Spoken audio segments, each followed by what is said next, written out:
Hello students, स्वागत है आप सभी का एक बार फिर से हमारे इस यूट्यूब चैनल में। आज की इस वीडियो में हम बात करेंगे उन सभी स्टूडेंट्स के लिए जो एमपीएस कोर्स के स्टूडेंट्स हैं, मास्टर ऑफ पॉलिटिकल साइंस के स्टूडेंट्स हैं और वो सेकेंड ईयर के स्टूडेंट्स हैं।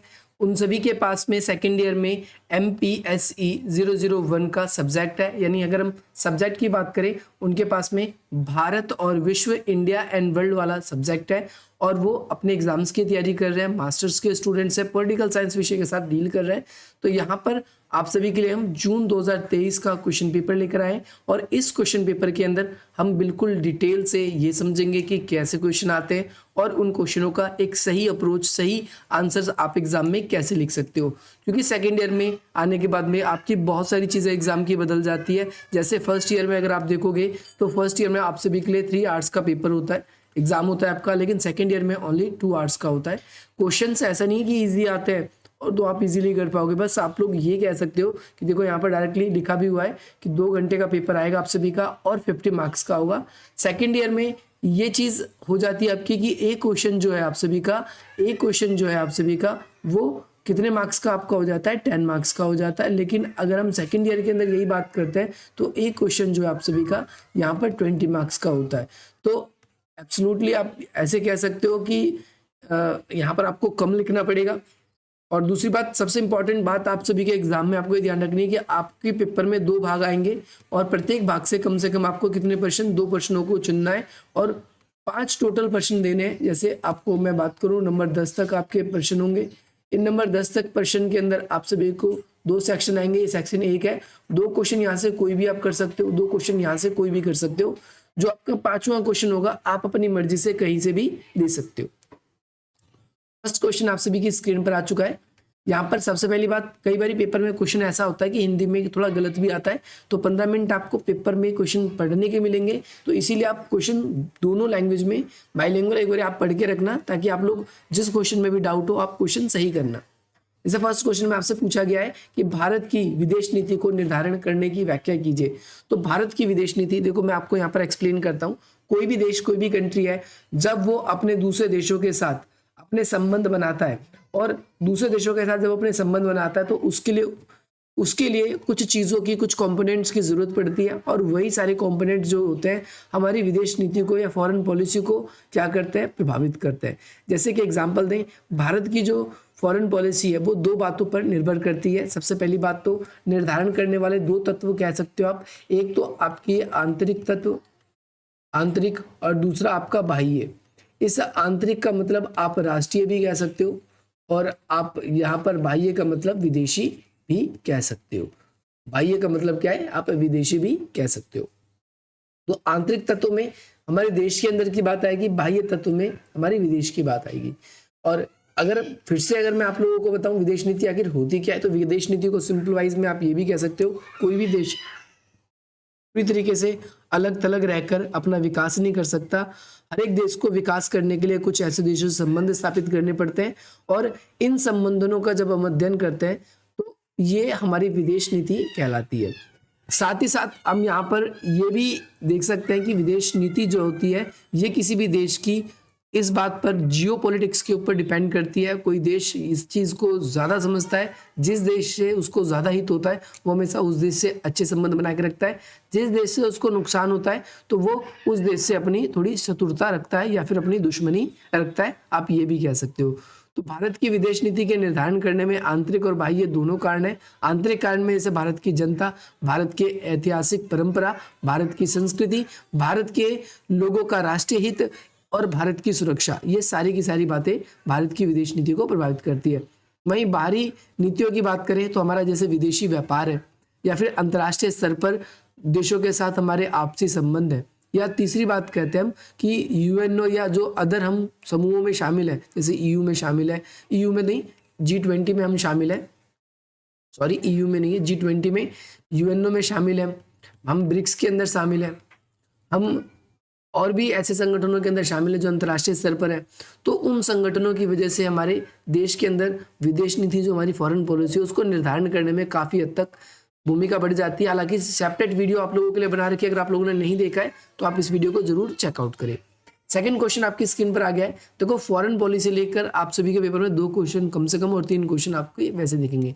तो यहाँ पर क्वेश्चन क्या है, भारत की विदेश नीति के जटिल अन्योन्याश्रय और परिप्रेक्ष्य को व्याख्या करना है आपको। यहाँ पर बताना, देखो कोई क्वेश्चन ऐसे भी होते हैं जो आपको हिंदी में समझ नहीं आएंगे, तो आपको करना क्या है, आपको डायरेक्टली परिप्रेक्ष्य आपका पूरा मीनिंग खराब कर रहा है तो आप जाइए डायरेक्ट इंग्लिश में एक्सप्लेन द कॉम्प्लेक्स, है ना, इंटरडिपेंडेंस जो होता है prospective of India in foreign policy, यानी भारत की फॉरेन पॉलिसी किन किन बातों पर जो है इंटरडिपेंड है। इंटरडिपेंड का मतलब हो जाता है आपका किन देशों के ऊपर ये डिपेंड है, पूरी तरीके से हम ये बात कह देंगे, किन बातों के ऊपर निर्भर करती है, किन बातों पर आश्रित करती है। तो ये वाला फर्स्ट क्वेश्चन और ये वाला क्वेश्चन ऑलमोस्ट लगभग उसके अंदर आप सेम बात है। आप फर्स्ट क्वेश्चन आराम से इजीली अटेंड कीजिए, इसको एक्सप्लेन कर रखा है। इस क्वेश्चन को आप अटेंड मत कीजिए क्योंकि इससे ज़्यादा आसान आप सभी के लिए ये थर्ड क्वेश्चन जाने वाला है। थर्ड क्वेश्चन में आपसे ये पूछा गया है भारत और चीन के विवादों की चर्चा कीजिए। तो भारत और चीन के बीच में मुख्य रूप से देखा जाए तो 2 विवाद है। पहला है सीमा विवाद और दूसरा है आपका क्षेत्रीय विवाद। सीमा विवाद में जो ऑक्साई चीन का जो प्रदेश है, जो चाइना ने वॉर के टाइम पे कब्जा लिया था, इधर का प्रदेश जो है कश्मीर का, इसको भारत कहता है कि ये हमारा सीमा विवाद है। भारत की सीमा में आता है, जम्मू कश्मीर की सीमा में आता है, लेकिन जम्मू एंड कश्मीर ने ऑक्साई चीन का प्रदेश जो है वो कब्जा रखा है, जिसकी वजह से हम ये कहते हैं कि भारत से चीन का सीमा विवाद चलता है। दूसरे विवाद की बात करते हैं, सीमा विवाद के अंदर ही क्षेत्रीय विवाद। क्षेत्रीय विवाद हमारा अरुणाचल प्रदेश से संबंधित है। इसके अलावा डोकलाम विवाद, ऐसे बहुत सारे समय समय पर विवाद देखने को मिलते हैं जिन विवादों को हम देख सकते हैं। जैसे मैकमोहन लाइन आप सभी की भारत और चीन की सीमा रेखा है और उस सीमा रेखा को कई बार चाइना पार करता है। चाइना का कहना है कि भारत जैसे देश से हमारा सीमा को लेकर कोई समझौता नहीं हुआ, समझौता हमारा ब्रिटेन से हुआ था और दूसरी बात ये सारी की सारी टेरिटरी जो है वो हमारी है। तो इस योजना या इस तरीके की वजह से चाइना और हमारे के बीच में विवाद रहता है, आप सभी को ध्यान रखना है। नेक्स्ट क्वेश्चन आप सभी की स्क्रीन पर क्वेश्चन नंबर 4 है। क्वेश्चन नंबर 4 में आपसे पूछा गया है कि भाई भारत की विदेश नीति में राजीव गांधी का योगदान बताइए। मैंने आप लोगों के लिए क्वेश्चन करवा रखे हैं। मैंने पंडित जवाहरलाल नेहरू जी के टाइम पे भी भारत की विदेश नीति फॉरेन पॉलिसी कैसी रही है इसको एक्सप्लेन कर रखा है। इंदिरा गांधी जी के टाइम पे कैसे रहा है, राजीव गांधी जी के टाइम पे कैसे रहा है, नरसिम्हा राव जी जब पीएम थे तब कैसे रहा है, यानी एनडीए की सरकार थी तो उस समय कैसे भारत की फॉरेन पॉलिसी थी, ये भी मैंने आप सभी को एक्सप्लेन कर रखा है। तो अलग अलग प्रधानमंत्री के टाइम पे मैंने आप लोगों के लिए करा रखा है, तो आप ये वीडियो भी देखिए। तो ये 2 क्वेश्चन तो आप लोगों के पेपर में आपके 100% आएंगे। ये 2 क्वेश्चन आप करके जाना, आपके पेपर में बार बार ये पूछे जाते हैं। देखो फॉरेन पॉलिसी से पहला क्वेश्चन ये है, मैंने कहा था 3 क्वेश्चन आते हैं। पहला क्वेश्चन ये है आप सभी के सामने फॉरेन पॉलिसी को लेकर, दूसरा क्वेश्चन आप सभी के पेपर में ये है और तीसरा क्वेश्चन आप देखोगे तो तीसरा क्वेश्चन ये है। चौथा क्वेश्चन, 3 क्वेश्चन 4 में से आप फॉरेन पॉलिसी, तो फॉरेन पॉलिसी आपके लिए बहुत इंपॉर्टेंट है। नेक्स्ट क्वेश्चन है क्वेश्चन नंबर 5 है। इस क्वेश्चन नंबर 5 में आपसे पूछा गया है यूरोपियन यूनियन के साथ भारत के संबंध बताइए। तो ये संबंध वाला कॉन्सेप्ट भी मैंने आपको एक्सप्लेन कर रखा है। यूरोपियन यूनियन आप सभी को पता है ये अधिकतर विकसित देशों का समूह है। इसके अंदर सभी देशों ने साझा वीजा नीति कर रखी है। और भारत के संबंध की बात करते हैं अगर यूरोपियन यूनियन के साथ में, तो भारत के संबंध अच्छे हैं क्योंकि जब भारत ने धारा 370 खत्म करी और 35A हटाया जम्मू एंड कश्मीर से, तो ये चेक करने के लिए कि यहाँ पर मानव अधिकारों का वायलेंट तो नहीं हो रहा, वो वहाँ पर चेक करने के लिए। इसके अलावा भारत से बहुत सारे ऐसे लोग हैं जो विदेश भारत से कहाँ पर यूरोप के अंदर कमाने के लिए जाते हैं। भारत के बहुत सारे ऐसे विद्वान हैं जो यूरोप के कई देशों में कई इंडस्ट्रीज में काम कर रहे हैं, यहाँ पर वहाँ पर उनके साथ जुड़े हुए हैं। अगला क्वेश्चन है आपका सार्क का, SAARC। सार्क है क्या, south Asian association for regional cooperation के गठन के लिए कोई जिम्मेदार कारण बताओ। तो दक्षिण एशिया जब हम सार्क की बात करते हैं तो हमारे मन में एक ख्याल आ जाना चाहिए, यहाँ पर हम दक्षिण एशिया की बात कर रहे हैं और दक्षिण एशिया में भारत सहित अगर हम बात करें भारत को मिलाकर उसी के अंदर टोटल नंबर तक है तो 8 देश आते हैं। इसमें ये एक ऐसा क्षेत्र है जो काफ़ी ज़्यादा तनावपूर्ण रहता है क्योंकि आपसी देश जो है वो काफ़ी ज़्यादा लड़ते झगड़ते रहते हैं, लेकिन इसी बात का फायदा विश्व के अलग जो विकसित देश है उन सभी देशों को मिलता है। तो इन हम देशों को ये समझने की जरूर आवश्यकता है सार्क के देशों की, ये हमारे संसाधनों का उपयोग करके विकसित देश कैसे तेजी से आगे बढ़ते जा रहे हैं। तो यहाँ पर सार्क की गठन के लिए काफी हद तक इस बात को हम कह सकते हैं। दूसरी बात, हम अपने विवादों को आप आसानी से सुलझा सकें, तेज गति से दक्षिण एशिया में विकास कर सकें, इन सभी को ही हम इसका एक मुख्य घटक मान सकते हैं, जैसा कि मैंने आपको बताया। इसके अलावा नेक्स्ट क्वेश्चन है क्वेश्चन नंबर 7 है। इसमें लुक ईस्ट नीति क्या है। एक तो लुक ईस्ट पॉलिसी है, लुक ईस्ट पॉलिसी और एक आप सभी का है act east policy. Act east policy, तो दोनों पॉलिसी अलग अलग है। एक्ट ईस्ट पॉलिसी के अंदर क्या है कि भाई मोदी जी के आने के बाद में उन्होंने कहा, और ये जो लुक ईस्ट पॉलिसी थी, इस पॉलिसी की शुरुआत जो है आप सभी के मनमोहन सिंह जी ने की थी। उन्होंने कहा था कि हमें आसियान के देश, जो आसियान के देश है, उन देशों से हमें अच्छे संबंध स्थापित करने। रीजन इसके पीछे ये है कि हमारे देश की अर्थव्यवस्था बढ़ने में, हमारे देश की संस्कृति को बनाए रखने में इस संगठन की बहुत भूमिका है। क्योंकि विश्व में कहने के लिए तो बहुत सारे आर्थिक संगठन है, लेकिन सारे के सारे संगठन क्या कर रहे हैं, अपने कल्चर को खो दे रहे हैं। उनके ऊपर वैश्वीकरण की छाप देखने को मिल रही है। लेकिन जो एक्ट ईस्ट पॉलिसी है, इस एक्ट ईस्ट पॉलिसी में हमने ये देखा कि केवल देशों की तरफ देखने से काम नहीं चलेगा, हमें उन देशों के साथ अच्छे संबंध भी स्थापित करने, और भारत की विदेश नीति पर या भारत की विदेशी मामले जो है पूर्वी एशिया के संबंध में, उस पर क्या प्रभाव पड़ा, हम इस वाले क्वेश्चन को इसके अंदर डील करते हैं। नेक्स्ट क्वेश्चन है क्वेश्चन नंबर 8, इराक संकट के प्रति भारत की प्रतिक्रिया को टिप्पणी कीजिए।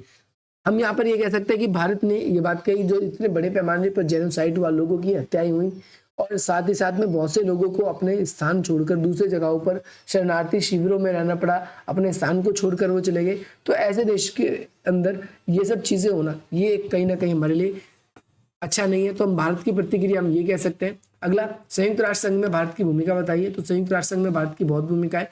सुरक्षा परिषद में विश्व में सबसे ज्यादा नंबर पर जो है सुरक्षा परिषद की सदस्यता पाने वाला देश भारत उनमें से एक है। पहली बात आपको एक क्लियर होनी चाहिए। दूसरी बात आप सभी को एक क्लियर होनी चाहिए कि यूएनओ 24 अक्टूबर 1945 को बना था। 24 अक्टूबर 1945 को बना था, लेकिन भारत इसमें ठीक 5 या 6 दिन आप कह सकते हो 30 अक्टूबर इस टाइम पे क्या हो गया था, 1945 में इस पे शामिल हो गया था। ये भी आपको याद रखना है। तो ये भी इंपॉर्टेंट कॉन्सेप्ट है आप सभी के लिए। नेक्स्ट कॉन्सेप्ट आप सभी के लिए क्वेश्चन नंबर 10 है। क्वेश्चन नंबर 10 में आपसे पूछा गया है, देखो और भी चीजें इसके अंदर डाल सकते हो। भारत एक परमाणु हथियार शक्ति संपन्न देश है, लेकिन भारत क्या करता है, भारत ऐसे देशों से हमेशा कहता है कि हमें शांति बनाए रखनी चाहिए, हमें हथियारों को बढ़ावा नहीं देना चाहिए, हमें साथ ही साथ में विश्व स्तर पर शांति स्थापित करने में मदद करनी चाहिए। अंतर्राष्ट्रीय स्तर पर आतंकवाद जो है वो क्या है, इसको लेकर मैंने वीडियो बना रखी है। अगर आप लोगों ने नहीं देखा है तो आप इस वीडियो को जरूर देखिए। अंतर्राष्ट्रीय आतंकवाद मैंने बता रखा है। आतंकवाद जिसे इंग्लिश में हम टेररिज्म कहते हैं, जिसका अर्थ होता है इंग्लिश में डर से, टेरर जो वर्ड है या फिर टेरर वर्ड है, उसका मतलब होता है थरथराना या कांपना। जब कुछ ऐसे संगठन जब अपनी बातों को मनवाने के लिए लोगों को आतंकित करते हैं, लोगों को डराते हैं और साथ साथ उनकी भावनाओं के साथ खिलवाड़ करते हैं, तो इसे अंतर्राष्ट्रीय आतंकवाद की श्रेणी दी जाती है। पोखरण सेकंड की बात करें तो पोखरण सेकंड क्या था भाई, 1998 में भाई अटल बिहारी वाजपेयी जी के टाइम पे मई का महीना था। इस टाइम पे क्या किया गया, परमाणु परीक्षण किया गया। इसे ही पोखरण सेकंड कहा जाता है। पोखरण नामक स्थान पर जैसलमेर की ये घटना घटी थी, और इसके बाद भारत पे बहुत सारे देश ऐसे थे जिन्होंने भारत के ऊपर प्रतिबंध भी लगाए थे। भारत से विदेशी व्यापार खत्म कर दिए थे, अंतर्राष्ट्रीय स्तर पर भारत को अलग थलग कर दिया जा रहा था। लेकिन फिर भी भारत ने परमाणु परीक्षण किया, और उसमें अटल बिहारी वाजपेयी जी ने अपनी स्पीच में डायरेक्टली कहा कि भारत अपनी परमाणु की क्षमता न्यूनतम रखेगा। यही कारण है कि हमारे पास पाकिस्तान से भी तुलना में कम परमाणु हथियार है। दूसरी बात, भारत ये जो हथियार बना रहा है, ये ना तो किसी को डराने के लिए, ना ही किसी को धमकाने के लिए, बल्कि सामूहिक सुरक्षा के लिए हथियार बनाए जा रहे हैं। तो आप यहाँ पर ये भी कह सकते हो कि भाई पोखरण सेकंड क्या था। आई होप आपको ये भी क्लियर होगा। अब आशा करता हूँ आप सभी को ये पेपर का वीडियो बहुत अच्छा लगा होगा, जो मैंने आप सभी के लिए समझाया है। बाकी अगर आप लोग अभी हमारे साथ टेलीग्राम पे नहीं जुड़े हैं तो आप जुड़ सकते हो। लगभग 1200 लोग हमारे साथ टेलीग्राम पे जुड़ चुके हैं। ये आपकी स्क्रीन पर नंबर शो हो रहा है। अगर आप किसी भी प्रकार की कोई क्वेरी है आपकी, तो आप क्वेरी हमसे रिजॉल्व करा सकते हो। डिस्क्रिप्शन बॉक्स में वेरियस लिंक है, आप इंस्टाग्राम पर या और सोशल मीडिया के जो प्लेटफॉर्म्स हैं उन जगह पर भी आप हमें फॉलो कर सकते हैं। लिंक डिस्क्रिप्शन बॉक्स में। वीडियो में कमेंट करके जरूर बताना आपको ये पेपर की वीडियो कैसी लगी। हालांकि मेरे को ऐसा लगता है कि आपको सब कुछ समझ में आ गया होगा कैसे क्वेश्चन आते हैं। अब आपने ये भी देख लिया। बाकी मैं आप लोगों के लिए एक प्लेलिस्ट ऐसी बना दूंगा जिसमें हम कंप्लीट और सारी की सारी जो क्वेश्चन पेपर की वीडियो है वो दिख जाएगी, ताकि आपको ये भी क्लियर हो जाए। और बाकी इंपॉर्टेंट क्वेश्चन जो आपके पेपर में पक्का पूछे जाते हैं वो भी आप लोगों को हम बताते हैं। अगर आप लोगों ने वो वीडियो देखनी है तो आप चैनल को सब्सक्राइब करो, वीडियो को लाइक करो, अधिक से अधिक मिनटों तक शेयर करो। बाकी मिलते हैं हम आप सभी से अपनी अगली वीडियो में। जय हिंद, जय